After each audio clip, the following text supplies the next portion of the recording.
Hello. Hi, everybody. I'm Skip Belsheimer. Welcome to the AV Geeks Lunchtime streaming show, where we watch old 16mm films, and that looked like maybe some home movies. Somebody shot of a bunch of people water skiing.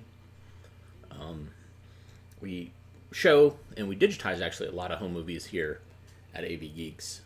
Some personal ones, and some for clients, and some for archives. And so we've been sharing those whenever we can.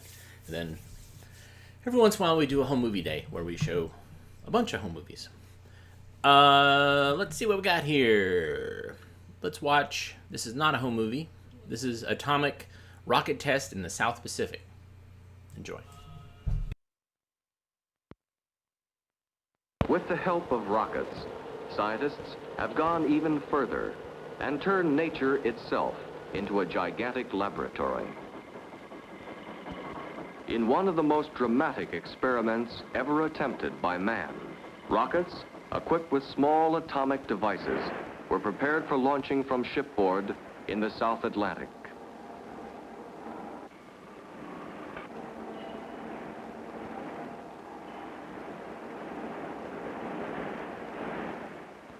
The atomic devices were to be detonated at an altitude of several hundred miles in order to release a known quantity of electrons into the atmosphere at a predetermined height. Preparations were complex and extensive. To make sure that the launching device would function properly, rockets with dummy payloads were fired.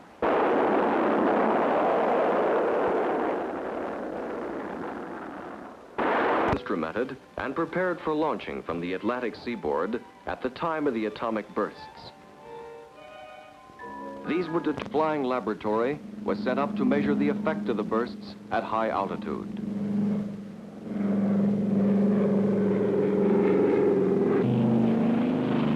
Late in the day, aircraft made last-minute checks on atmospheric conditions. With far-flung observers and instruments ready and waiting, the experiment began.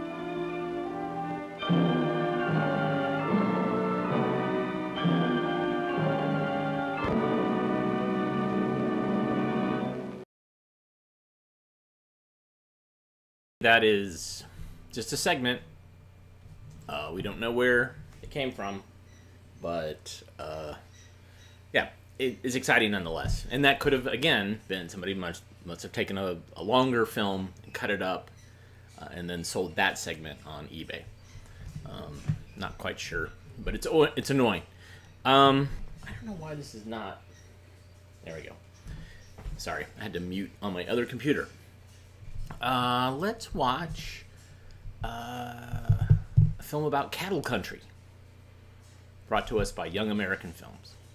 Enjoy.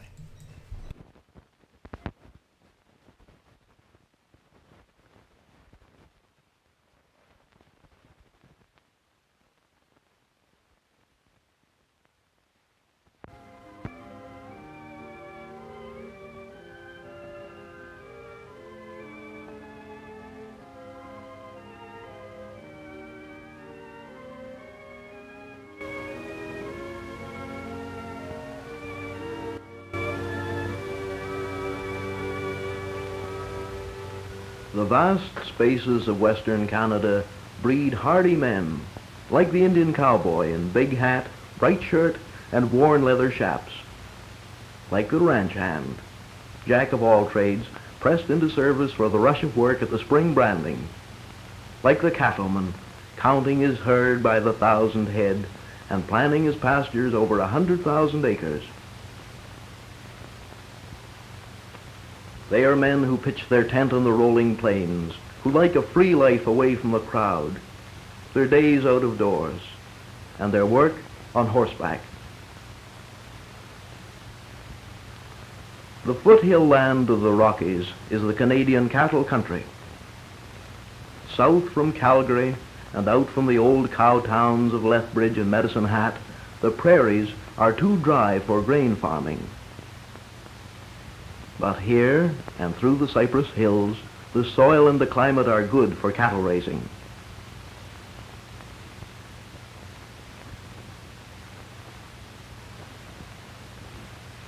Streams from the melting snow in the mountains provide watering places, and foothill springs keep the rivers free from ice all year round.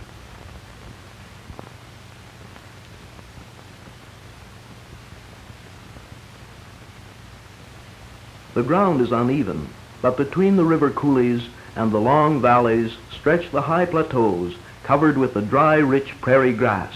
It cures on the ground in the fall, making a natural winter feed.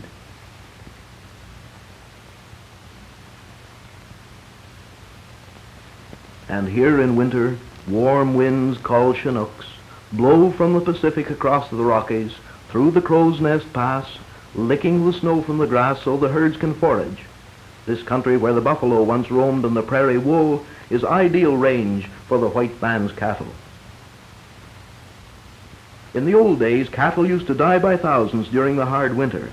Now, cattlemen stack hay near the sheltered corrals, thousands of tons of it a year, to carry their animals over the hard season.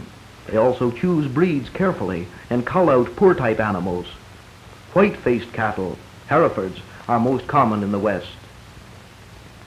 The modern rancher treats his cattle for warble flies using a pressure sprayer. The pests spoil the meat and make holes in the hide. They lay their eggs in the hairs of the shanks. The larvae eat through the flesh and out through a hole in the back. The herd is sprayed twice in the spring for prevention, for healthy cattle get a better grade in the fall market.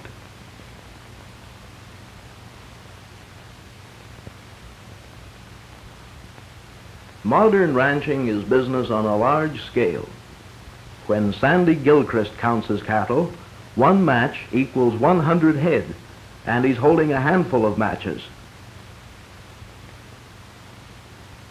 Along the Milk River in the spring, the white-faced Herefords move to fresh grazing land. Part of the way is through the barren valley. Here, before the coming of the white man, the Cree Indian made his home under the shelter of the sandstone ridges.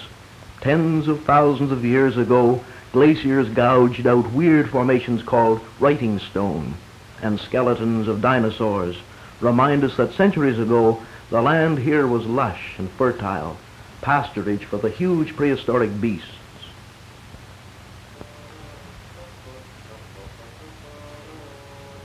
Now, how did that youngster get up there? The little fella hasn't traveled this way before. He's not very old yet.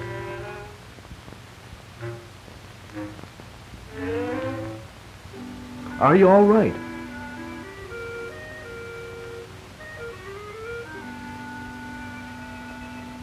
Now let's see what we can do about this.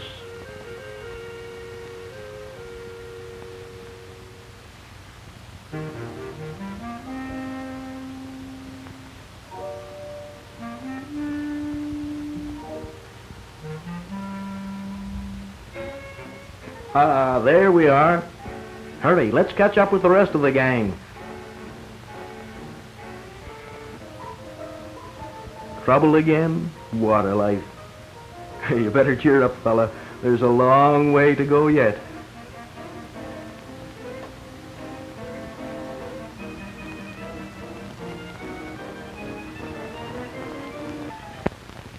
The ranges cover a lot of territory, and moving the herd from winter feeding grounds to summer pastures may take several days. Pastures must not be overgrazed, and a plan for pasturing has probably been well worked out beforehand. Ranchers figure on about 60 acres of grazing land per animal, so an average large outfit of 5,000 head will have a range area of hundreds of thousands of acres. The cattle are separated out at the ranch, and old cows and dry cows, less desirable cattle, are taken out and sent to the packers. The nearby grass is left for winter forage, and in summer the herd moves out to the outlying areas of the range.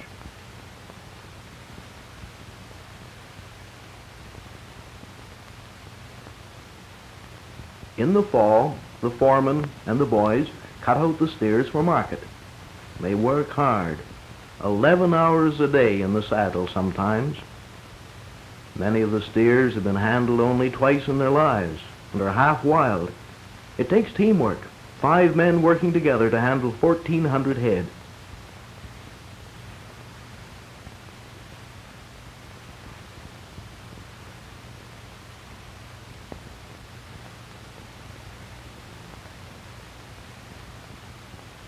Usually the cattle that are going to be sold move to a special beef pasture near the railroad, one with good grass and good water supply, so the animals will be at top weight on market day.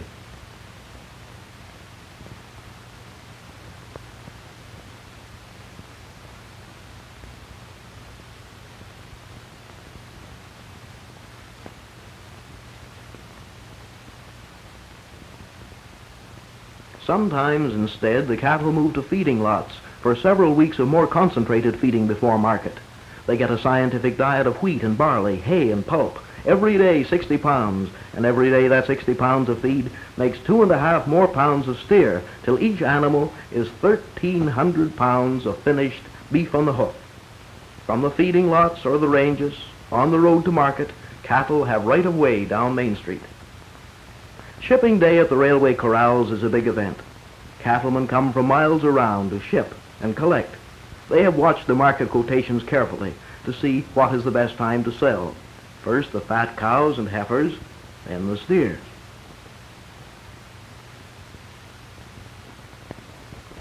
Young cattlemen come too, for stock talk and fun on their own account.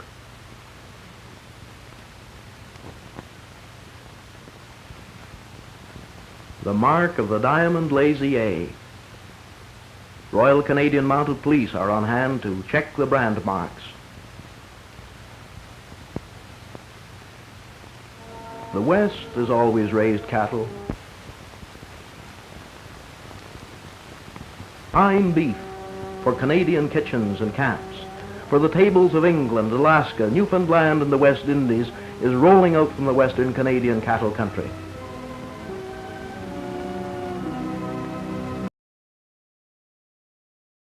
Just ends. Wow. That happens. So someone in the comments asked, March, Women's History Month. I would say that we show stuff all the time, but I'm happy to highlight films. This one I have shown in the past, but I think it was some time ago.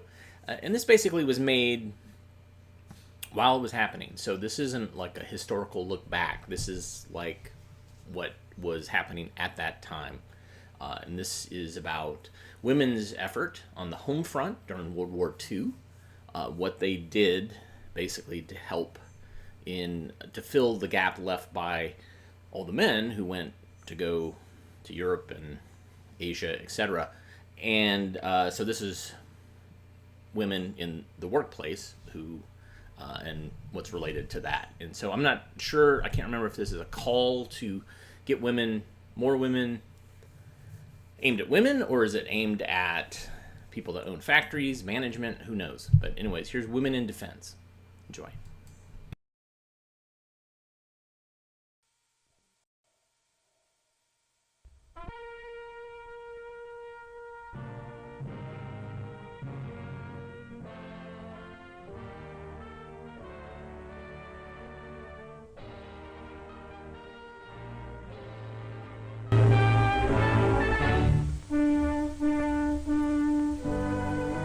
Yesterday, the pioneer woman helped to win a continent.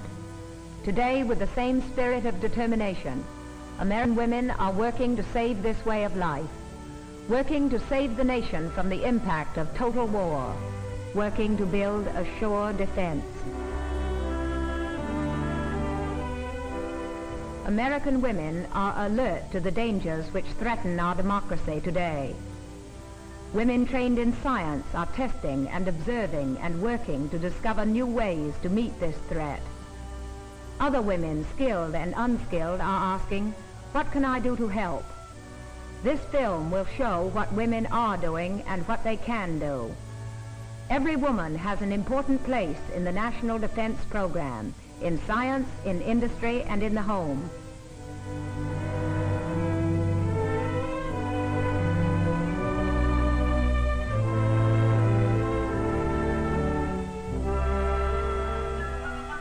Silk is vital to national defense. Its most important use is for parachutes and powder bags. New substitutes are being perfected in the laboratory to meet the growing demand. Normal wear is hard on clothes, but not so hard as a machine like this. And there is a direct relation between an abrasion tester, clothing, and national defense. Durability and economy are important to American consumers called on to make sacrifices in this emergency.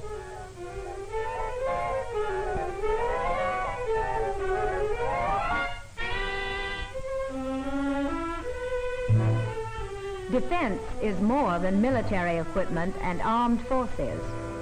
Defense is keeping the nation strong and healthy. In this important work of defense, our scientists are experimenting with small animals to find out things about vitamins. A complete report of their reaction and growth is recorded after they are given experimental food formulas, during which they are carefully checked and weighed. New and health-giving diets are being developed through this research. This woman is a modern pioneer, a scientist. She symbolizes the tremendously important work of women in chemistry, in bacteriology, in physics, in nutrition, in medicine, in hundreds of hospitals and laboratories throughout our country. Men and women who work on the production of our defense weapons must be well nourished. Good nutrition is not entirely a question of income. Thousands of women are attending free lectures on how to buy food and prepare meals which are nutritious and economical.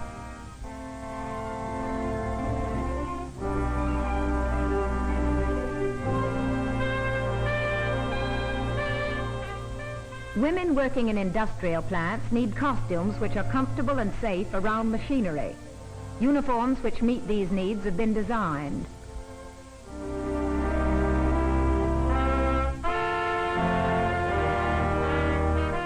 Two-thirds of the jobs in defense industries can be done by women today, and officials of the defense program are advocating more extensive job training for women and girls. These girls, already trained in our new defense program, are able to turn out small machine parts. More women are being trained in mechanical trades to meet the shortage of skilled labor for drilled presses, turret lathes, milling machines, planers, and welding equipment.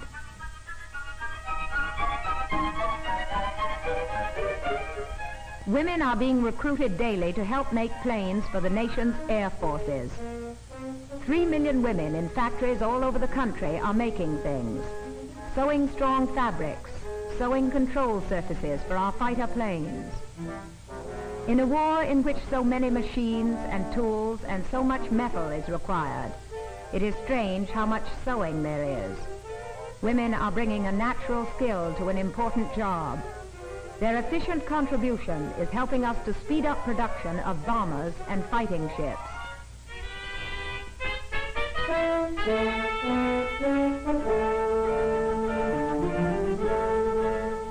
One parachute takes 65 yards of silk. Only silk has the lightness and strength essential in making parachutes. Women who have had special training in the manufacture of this product are the only ones who can be employed in these factories. A man's life depends on every parachute, so there is no margin for error. The nimble fingers of these women are capable of turning out perfect workmanship on unbelievably fast-running machines.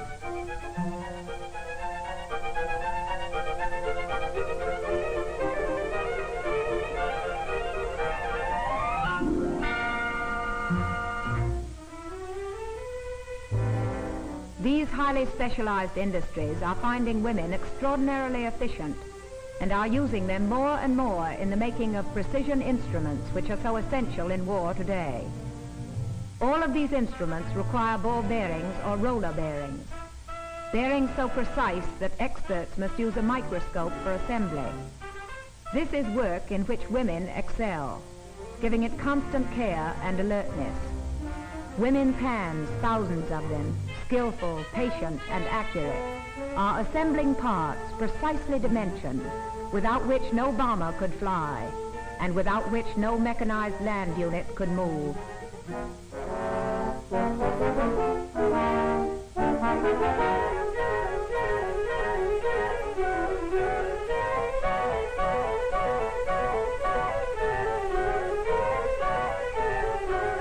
Every ship that glides down the ways must have electrical switches.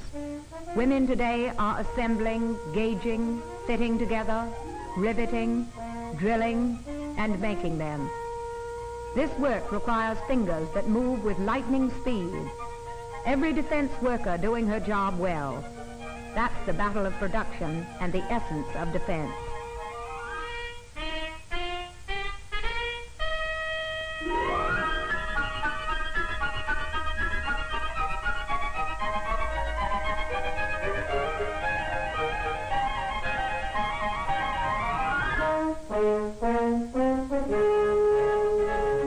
Women are working side by side with men on the assembly lines and in inspection units of munition factories. Millions of shells are moving off the production lines in our great plants from coast to coast. Shells for tanks and naval guns. Shells for coast and field artillery. Shells for anti-aircraft defense. Women are skillful in gauging and checking for minute imperfections. Mass production is important when you realize that a single machine gun can fire 1,400 rounds a minute.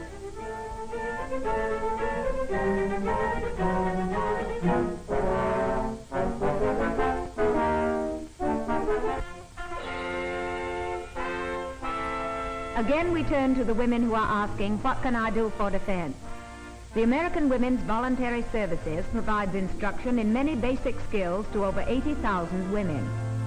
Soon the Office of Civilian Defense will cooperate not only with the AWVS, but with all other private and public agencies to aid volunteers in obtaining the training they want, a training indispensable in war, valuable in peace. The Red Cross today is the culmination of the work of a woman who pioneered under the duress of a war. Clara Barton, its founder, determined that the care of the wounded should not be left to the unskilled. Today, true to its tradition, the American Red Cross volunteers are responding to the needs of war-distressed peoples. 25 million and more surgical dressings have already been sent to Europe.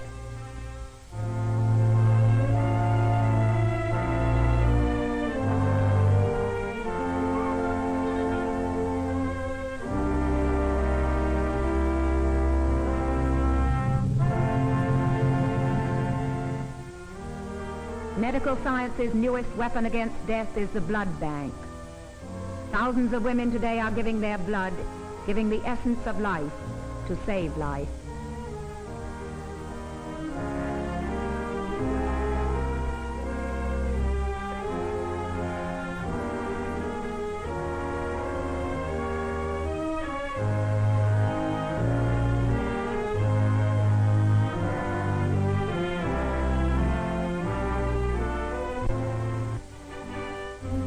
Our history is full of the inspiration which our pioneer women left us as a proud heritage. And again today, American women are stirred by that heritage, serving their country in the laboratory, on defense production lines, in the civilian defense services, and in the home, which is, after all, the first line of defense. Women have always been the guardians of the home and the children, the future of our country. And they are determined that our democracy shall survive and that our precious freedoms shall be preserved.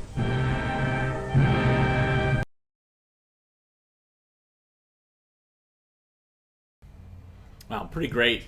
Katharine Hepburn, commentary written by Eleanor Roosevelt. So this is, again, why I like collecting films and showing them, is because they're not historical look backs, but they're actually contemporary. They were made for the audience at the time to kind of talk about what the war effort was and how women could participate. And I think that's valuable, because that's a different tone than if we had a film from the 70s that looked back to that time period. And I think I have one called The Homefront, which talks about it, which has its own interest and value in looking back. So behind me I have a film scanner, and I have a film. It's kind of shrunk. We're going to see if it's going to work. If not, we'll bounce back and watch a travelogue film. So here it is, Beethoven and his music. Fingers crossed. Here we go. Enjoy.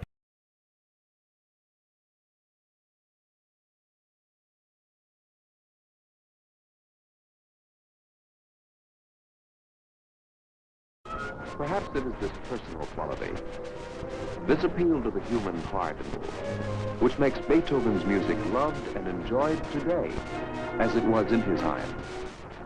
Beethoven was the first to make his music available to all people. This was an important contribution. It reflected the growth of democratic ideas that came out of the times in which he lived. He was born in 1770 in the city of Bonn, Germany. Today, this is the Church of the Minor Friars, where Beethoven, as a boy, played the organ. As a boy, he must have often gazed at the Rhine, which flows past the city of Bonn.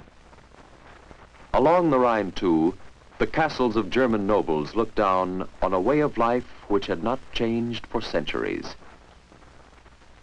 It was a time when kings and princes still ruled Europe. It was the late 18th century. Near the town of Bonn, the boy Beethoven often saw the great estates and palaces of the nobility. Perhaps he wondered about the great difference between such a princely palace and the little cottage where he was born.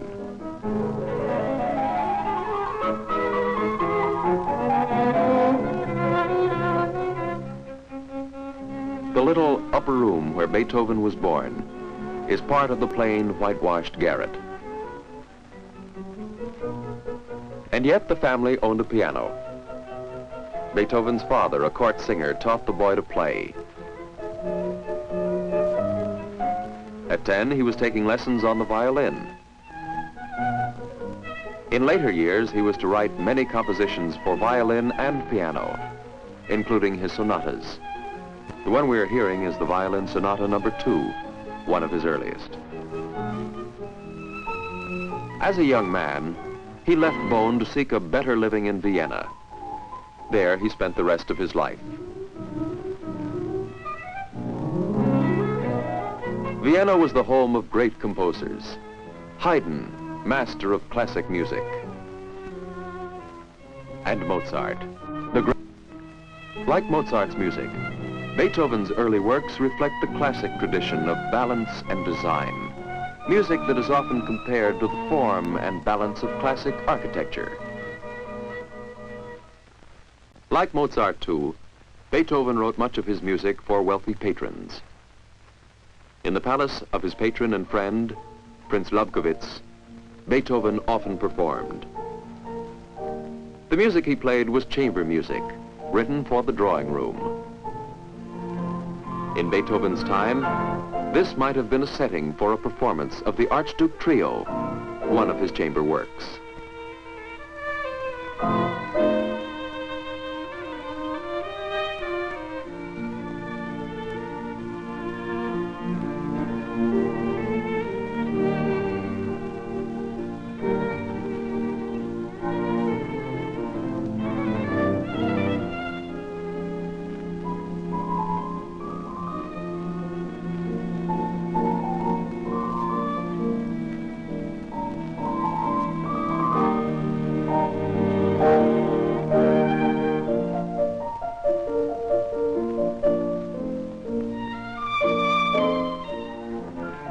But Beethoven's music reflects far more than the classic tradition of the 18th century.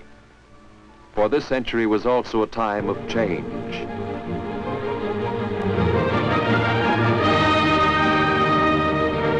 The spirit of the French Revolution had surged across Europe. The common people were fighting for democracy. They were struggling for new ideals of freedom and brotherhood. These ideals influenced Beethoven. His third symphony, the Eroica, or Heroic Symphony, reflects the drama of the revolutionary period. Beethoven dedicated this symphony to the great French hero, Napoleon Bonaparte, who rose to power out of the revolution. Beethoven probably thought that Napoleon would preserve the liberties of the French people. When Napoleon became dictator instead, Beethoven denounced him. People believe that the real hero of the Eroica is Beethoven himself.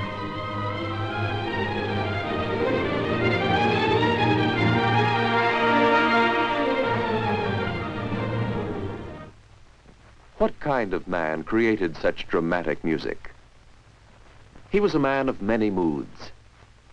The letters he wrote to princes and commoners were sometimes strange mixtures of violence and tenderness. There are many stories told of his temper. He was a man who might, in an outburst of fury, hurl something at a servant. He was a man who, growing totally deaf at the height of his career, once confessed in despair, "I hear nothing, nothing."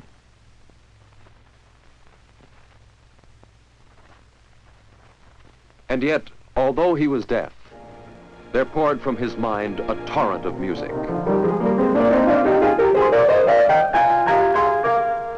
Like most composers of this period, he was among the first to play his works for the common people. He also performed his own compositions for the nobility.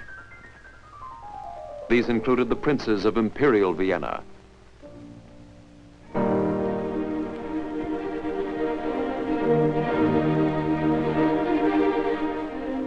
Here was music that caught the glory of the Austrian Empire. Here was music that reflected the struggles of people under the occupation troops of Napoleon.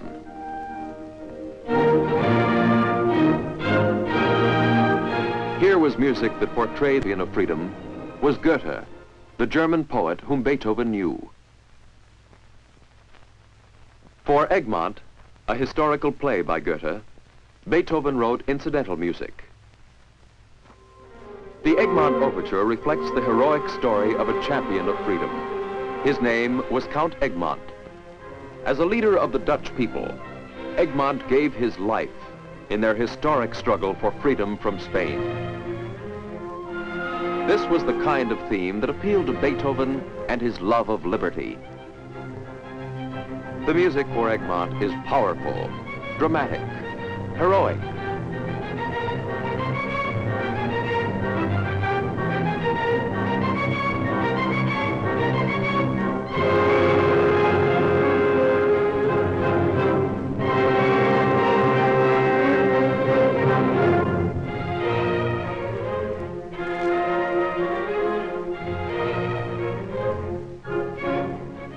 This is music that is quite different from the formal classic music of earlier times.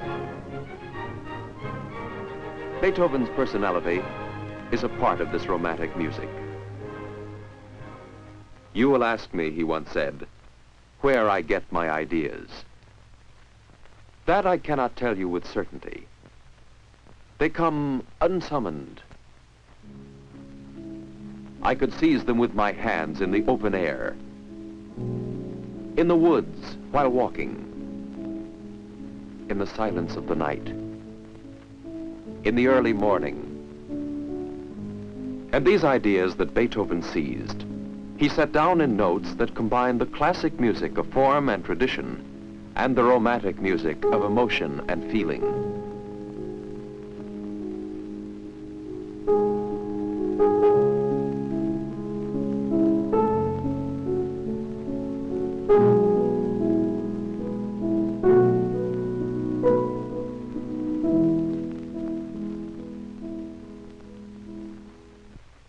Here in a suburb of Vienna, Beethoven probably found inspiration for one of his greatest works, the Pastoral Symphony. Along this path, still called Beethoven's path, he walked many times, perhaps gathering those ideas that he said seemed to come unsummoned. "No mortal can love the country as I do," he once said. That love he poured into the music of his Pastoral Symphony.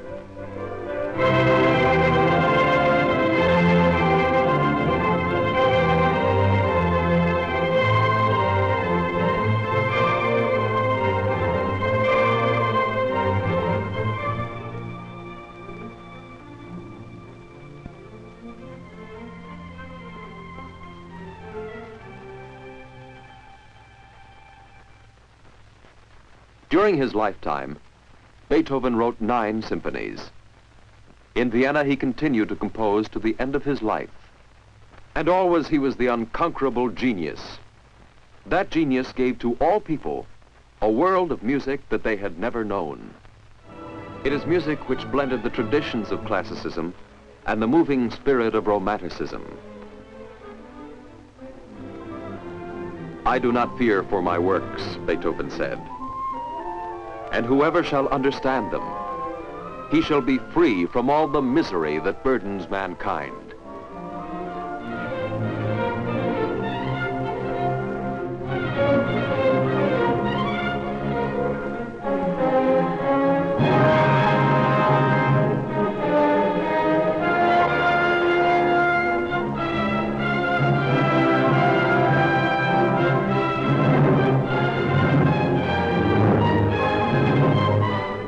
This is the music of Beethoven.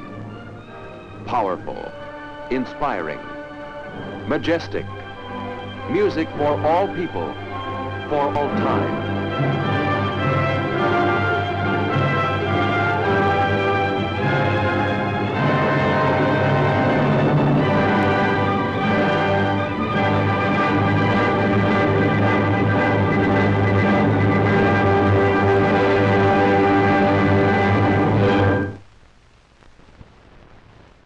Well, that ran pretty well, in spite of it being super stinky and vinegary. I have another film set up, the British Commonwealth and its nations. Let's watch that.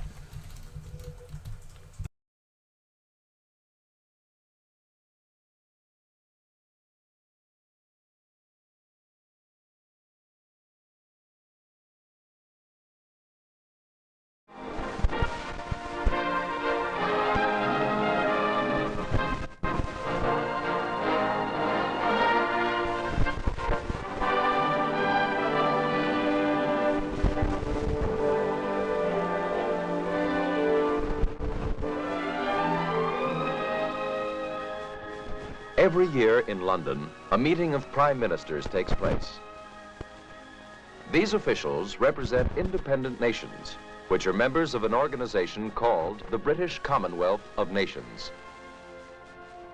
The representatives of the Commonwealth countries are an indication of the wide variety of nations belonging to the organization. Each representative, no matter the size or location of his country, has an equal voice in the affairs of the Commonwealth. Often called the heart of the Commonwealth is the United Kingdom of Great Britain and Northern Ireland.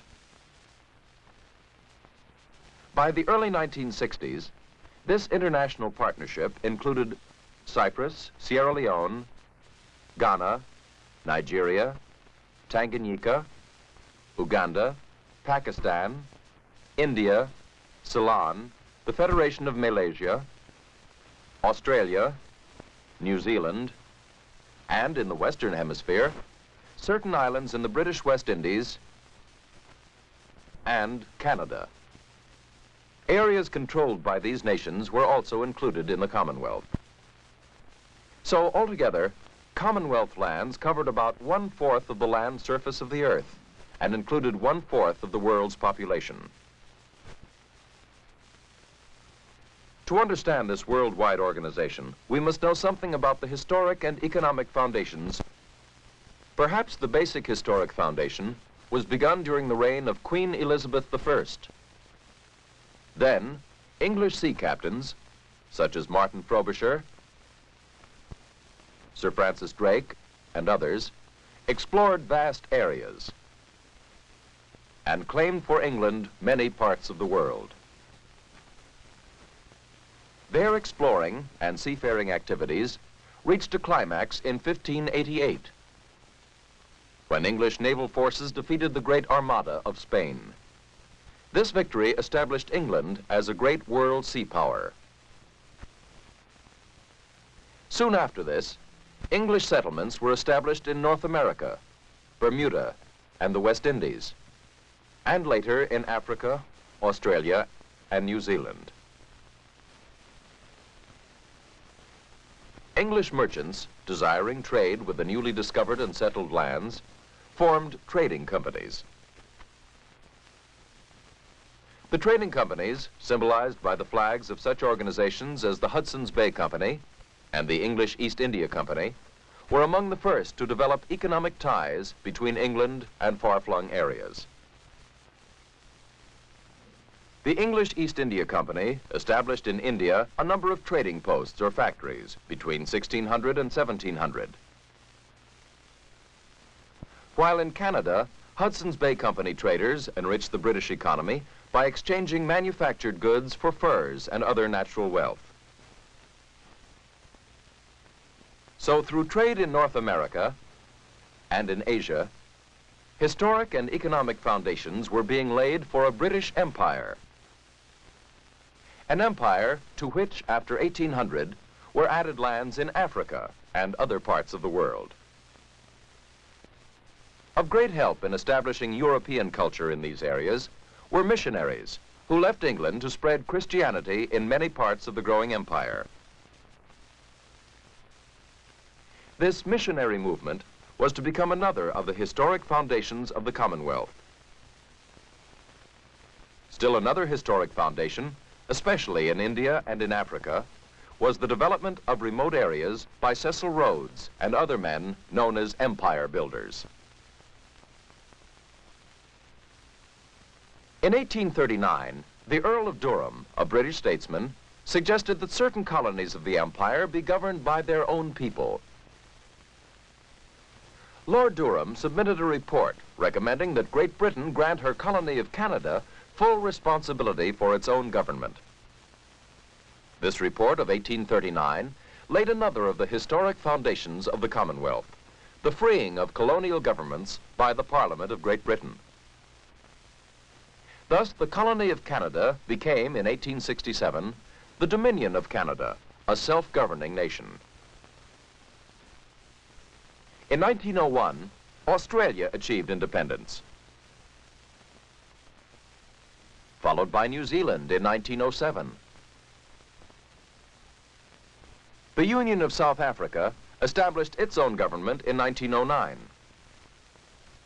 Such new nations, although practically independent, formed a global community of nations with strong historical and economic ties to Great Britain. In 1914, the members of the Commonwealth came to the aid of the mother country in magnificent fashion during the years of the First World War by sending troops, supplies, and ammunition to aid the war effort. Following the war, the British Parliament sought to give a legal organization to the Commonwealth and to provide a method not only of entering, but also of withdrawing from the organization. This was done in the Statute of Westminster of 1931, in which the condition of voluntary membership in the British Commonwealth was stated in these words: "The Crown is the symbol of the free association of the members of the British Commonwealth of Nations." Since the Statute of Westminster was issued, Eire, long a member of the United Kingdom, chose to withdraw from the Commonwealth, as did the Union of South Africa. On the other hand, Ghana and Tanganyika chose to join the Commonwealth, as did several nations of Asia, including Pakistan and India. The Commonwealth is not only a voluntary organization, but a flexible one. India is a good example of this flexibility. In 1950, when India became a self-governing republic, the Indian people preferred not to recognize the British Crown as their symbol of Commonwealth membership. Yet many Indian leaders had been educated in English schools. Much of India's increasing agricultural output was due to English encouragement of mechanized farming. And many of India's growing industries were financed by English funds. So the people of India elected to remain within the Commonwealth, though they do not pay allegiance to the British Crown. Here in India House in London, many of India's negotiations with other Commonwealth nations are carried on. In London, the nerve center of the Commonwealth, are also delegations from India's Commonwealth neighbors of Pakistan and Ceylon. In addition, there are delegations from Australia and other English-speaking Commonwealth nations, such as the Dominion of Canada. Holding these nations together are common interests and ties, which may be grouped as political, social, and economic. Among the economic ties binding the member nations is trade. Commonwealth nations have favorable trade agreements with each other. Canada, for instance, generally produces a surplus of wheat and other grains. Much of this surplus agricultural produce can be traded to Commonwealth countries that need grain. In addition to foodstuffs, Canada is also a chief producer of steel, heavy machinery, and other durable goods. Rich deposits of metal ore and abundant power have made Canada a chief source of steel for less developed Commonwealth nations. Canada also processes certain metal ores such as bauxite. Natural resources of extensive water power to generate electricity have helped Canada to become one of the leading industrial nations of the Commonwealth. Another natural resource, wood, provides paper, one of Canada's chief trade items. In return for its goods, Canada may import from the Commonwealth nation of Ghana palm oil made from palm nuts. From Nigeria may come cacao for processing into cocoa or chocolate. Automobiles and automobile parts may be exported from the United Kingdom to Canada, as well as to Australia or New Zealand. These nations, in turn, export dairy and meat products, as well as their world-famous wool and mutton. Behind this flow of trade among Commonwealth nations is the economic need for fast, efficient payment for goods being shipped from nation to nation. To see how this need is met, we again return to London, the financial headquarters of the Commonwealth, where branch banks of all the Commonwealth nations are located. Here there is unrestricted exchange of money between the banks of India, of Ghana, of Canada, and other member nations. Funds of these nations are freely converted in the offices of the Bank of England. Thus, goods shipped to one Commonwealth nation may be paid in the funds of that nation and converted by the Bank of England into the funds of the Commonwealth nation which has shipped the goods. In this way, businessmen of Commonwealth lands are encouraged to meet each other's economic needs. The people of the Commonwealth also share political hopes and aspirations. These political aspirations are met on the understanding that the government of every member nation is responsible to the people it governs. Thus, a parliamentary government such as Canada's, based on that of the United Kingdom, is found in all Commonwealth nations. This tradition of parliamentary government, whether found in New Zealand, Pakistan, India, or any other of the Commonwealth nations, is an historical heritage. Among the problems of these governments is meeting the social needs of their peoples. These needs are many and varied. In some parts of India, for example, the standard of living is low. On the other hand, the standard of living in such Commonwealth nations as the United Kingdom and Canada is much higher. To promote better living in all Commonwealth lands, many Commonwealth governments and private agencies are sponsoring scholarships to leading institutions such as the Royal College of Surgeons in London. Under such scholarships and grants, students from less developed Commonwealth nations learn the newest and most modern techniques which they can later apply to the peoples of their own countries. Raising the standard of health and living through education is a common social goal in all Commonwealth nations. Sharing educational facilities in India, in Africa, in Canada, and other Commonwealth nations is another way these nations work together to meet common social needs, just as they work together to meet common political objectives and common economic needs. As nations of the Commonwealth entered the 1960s, they could look back upon nearly a century of significant history, as well as major achievements in political, economic, and social cooperation.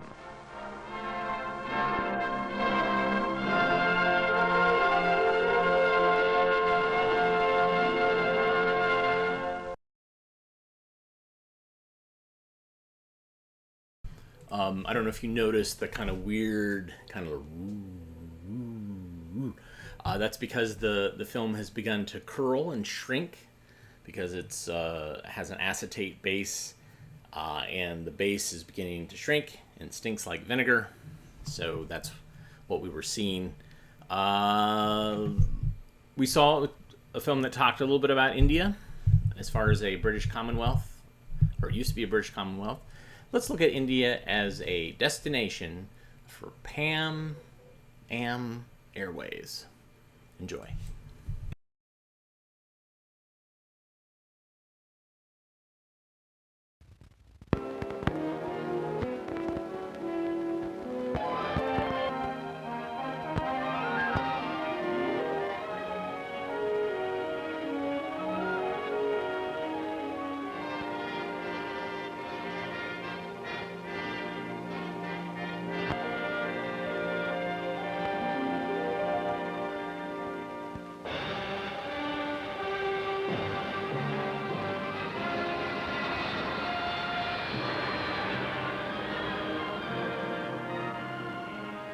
A modern jet clipper arrives in an ancient land, India, unlike any other country on Earth.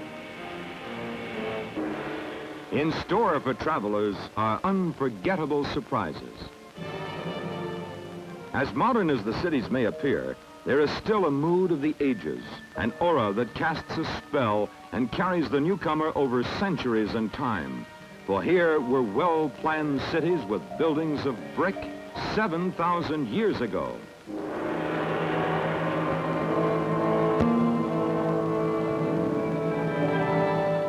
In Calcutta, Bombay, Delhi, in cities large and small, you sense a holiness of the Hindus and a sacredness of their homeland, where a spirit from the past is creating progress in the present across the nation.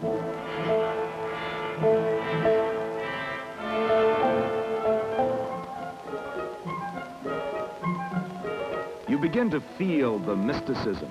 You realize you're off the well-trod tourist trail.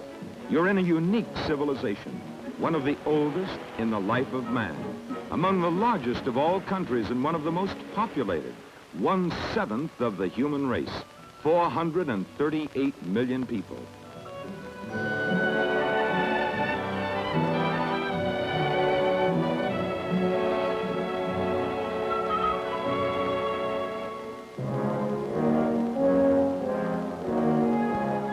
Feel the mood in the Jama Masjid Mosque in Delhi. Across a belt of green lawns is surely one of the noblest buildings in India, begun in 1650 by Shah Jahan as a mosque.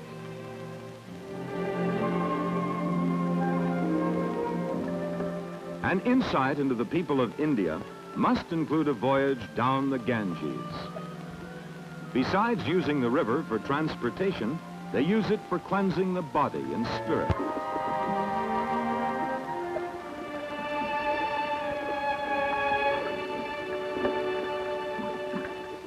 Humble believers ponder the divinity of the Ganges, meditating for hours, days, years, detached from body, nation, the world, seeking God's greatest gift. They simply ask for goodness. The river is also significant to the famed Indian elephant, providing a pleasant interlude to a powerful beast whose skin is thick but sensitive to the sun.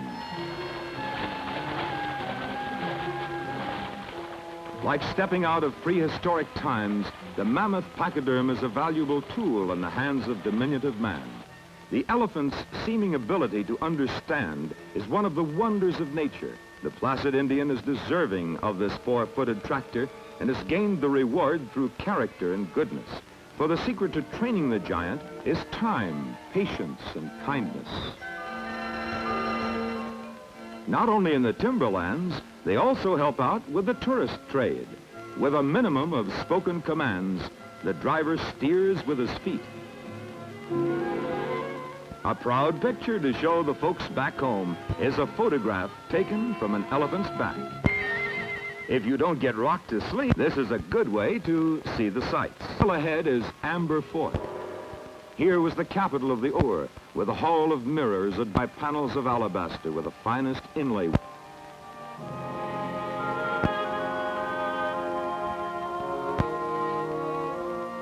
Beauty is a part of their way of life, expressed in their woodcrafts. Perfection is a form of goodness, and in the Hindu faith, the person who follows goodness in this life will be born again in a more exalted position.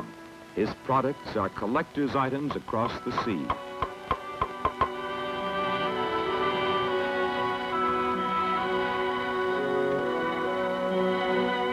At the potter's wheel, we also find the mood of India well expressed.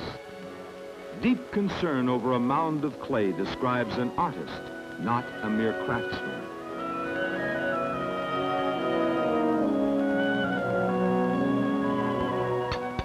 India's arts and crafts have always been a prize abroad. With an instinctive feeling for symmetry, infinite patience in the background of centuries, the Indian produces goods of rare excellence.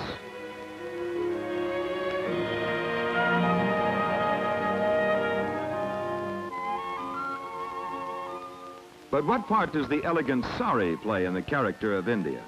Besides having widespread popularity with visitors, the versatile sari originally reflected a reverence for motherhood, the main purpose in life for an Indian woman. Draping her in the colorful garb is supposed to clothe her in purity and chastity. More up-to-date reasons are dignity and glamour. Different drapes typify specific sections of the subcontinent, but a woman can wrap it in various styles to suit her mood.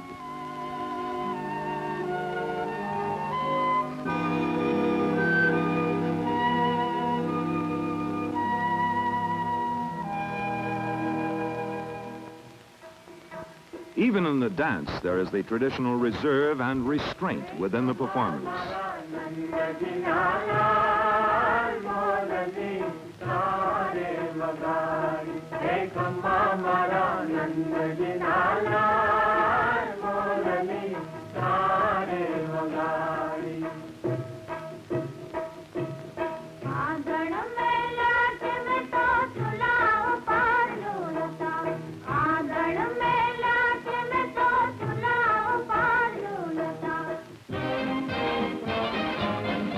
Infusing the ideals of discipline with mental and physical welfare are progressive educational programs such as this on display in Delhi.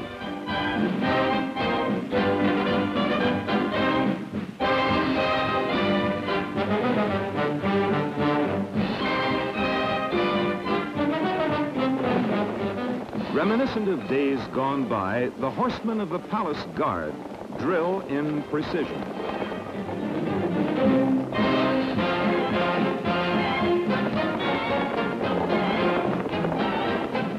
A peaceful, independent Commonwealth nation, India takes pride in her mounted soldiers, brigades which won glory in famous battles of history.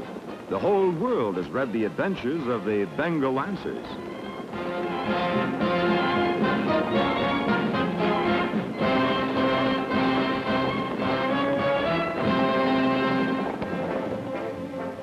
An exacting contest is tent pegging, a hard, fast ride.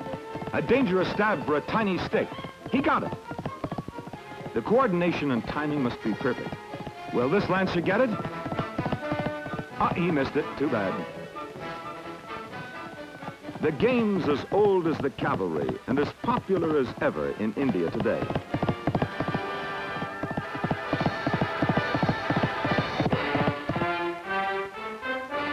Throughout the ranks, there is an air of nobility. There is also an unswerving dedication to the new nation. Independent since 1947, like yesterday in their long past. A history which saw the Hindu religion appear in 2400 BC, the Persians in 500 BC, Alexander the Great in 300 BC, Vasco da Gama in 1500, the British in 1750.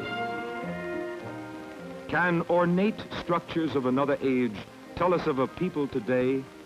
In Khajuraho, ancestors show similar fine detail in artwork which reveals the same deep love between man and wife that exists in their present-day society.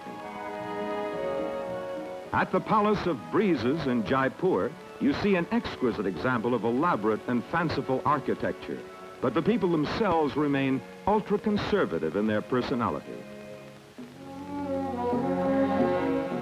The buildings of Fatehpur Sikri were constructed over a period of a century and a half, from 1556 to 1707. Though Agra blossomed forth during the reign of Akbar the Great, the true measure of his eminence is the imposing stone capital built by him in Fatehpur Sikri.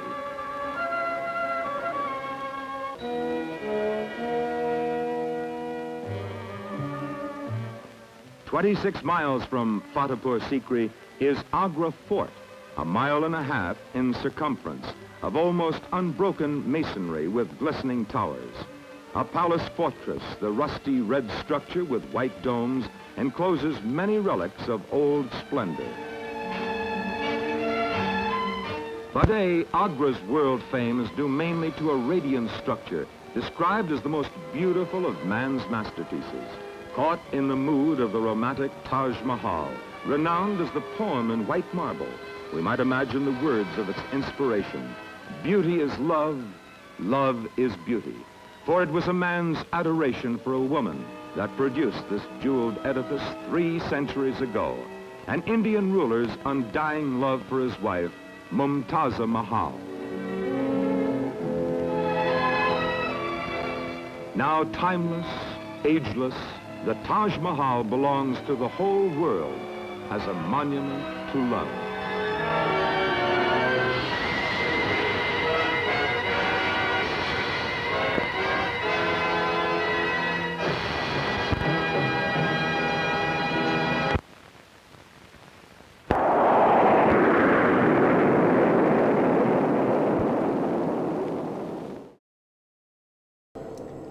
So that would have been shown by travel agencies. It would have been shown by libraries. They made this available for something that you could rent and show, or even get for free. They just pay for shipping. And the idea would be that this is a fascinating look at other cultures. And I want to visit there. I'm going to visit my travel agent. And so quite a few in this series very much like it. It's very much this whitewashed, touristy view of the world, but it's interesting nonetheless. Thanks for tuning in today. We hope that you liked what you saw. There's a variety of different things that we watched, and we'll be back again tomorrow. If you like what you saw, you can buy us some coffee by hitting the super thanks button and donating. Jeremy, thank you for donating that way. You can also go to ko-fi.com/avgeeks or patreon.com/avgeeks. Those are other ways you can support. You can also hit the like button, or you can just watch other videos that are on the AV Geeks YouTube channel, which have some advertising on them. We try not to make the advertising so obnoxious, but there's limits to what YouTube lets us do. So we don't try to interrupt something in the middle, which is very annoying. We try to just do it on the ends. We bookend it. But that puts pennies in a box that we get paid every month. So those are great ways to support us. But thank you so much for watching. That's a wonderful way to support us and to write comments. We will see you again tomorrow. As always, please rewind, love each other. Have a good rest of your Thursday. Take care.